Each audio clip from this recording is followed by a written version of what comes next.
Welcome to steno dictation. Dictation 5 second बाद शुरू होगा। स्टार्ट। चुनाव आयोग ने बिहार में मतदाता सूचियों के गहन परीक्षण का जो आदेश दिया उस पर विपक्ष की हाय तौबा हैरान करने वाली है। चुनाव आयोग के आदेश पर विपक्षी दल आयोग के साथ साथ मोदी सरकार पर जैसे आरोप लगा रहे हैं वे बेतुके ही नहीं, विरोध के लिए विरोध वाली राजनीति की पराकाष्ठा का भी परिचायक हैं। आखिर जब इसके पहले 2003 में मतदाता सूचियों का गहन परीक्षण किया जा चुका है तो फिर 2025 में ऐसा क्यों नहीं हो सकता। प्रश्न यह भी है कि क्या समय समय पर चुनाव आयोग की ओर से इसका पता लगाया जाना अपराध है कि मतदाता सूचियों में दर्ज मतदाताओं के नाम, पते आदि सही हैं या नहीं। यह सब पता किया जाना तो निष्पक्ष चुनाव की बुनियादी शर्त है। यह सब लोकतंत्र को सशक्त बनाने के लिए भी आवश्यक है और धांधली रोकने के लिए भी। क्या विपक्षी दल यह चाहते हैं कि उन मतदाता सूचियों के सहारे चुनाव कराया जाना ठीक रहेगा जिनमें मृतकों के तो नाम होते हैं लेकिन जीवित लोगों के नहीं।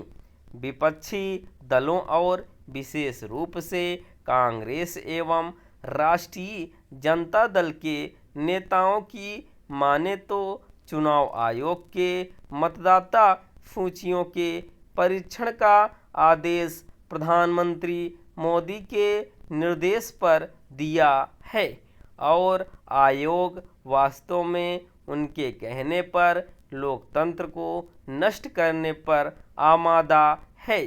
क्या विपक्षी दल और विशेष रूप से कांग्रेस यह बता सकेगी कि जब राजीव गांधी की हत्या के बाद चुनाव आयोग ने चुनाव स्थगित कर दिए थे और कांग्रेस को देश भर में राजीव गांधी की अस्थि कलश यात्राएं निकालने की सुविधा दी थी तो उसके पीछे कौन था। अच्छा हो कि विपक्षी दल चुनाव आयोग पर हास्यास्पद आरोप लगाकर अपनी जगहंसाई न कराएं।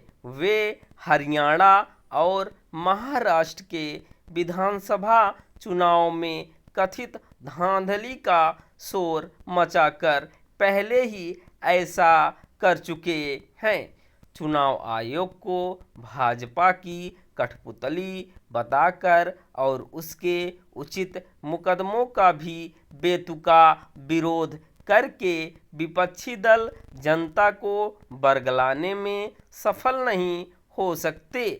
इसकी अनदेखी नहीं की जानी चाहिए कि चुनाव आयोग ने बिहार में उन लोगों को राहत दे दी है जो पिछली बार मतदाता सूचियों के परीक्षण का हिस्सा बने थे।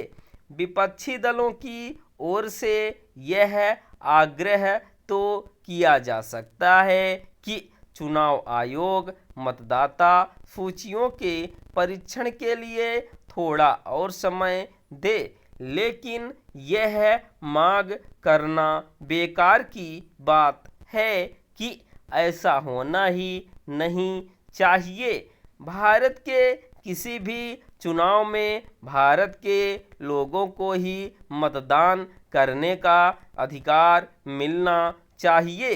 इस दलील में ज़्यादा दम नहीं कि अपने देश में करोड़ों लोगों के पास यह साबित करने का कहीं कोई जरिया नहीं कि वे या उनके पुरखे इस देश के नागरिक हैं। जो बिहार में हो रहा है वह सारे देश में होना चाहिए। स्टॉप।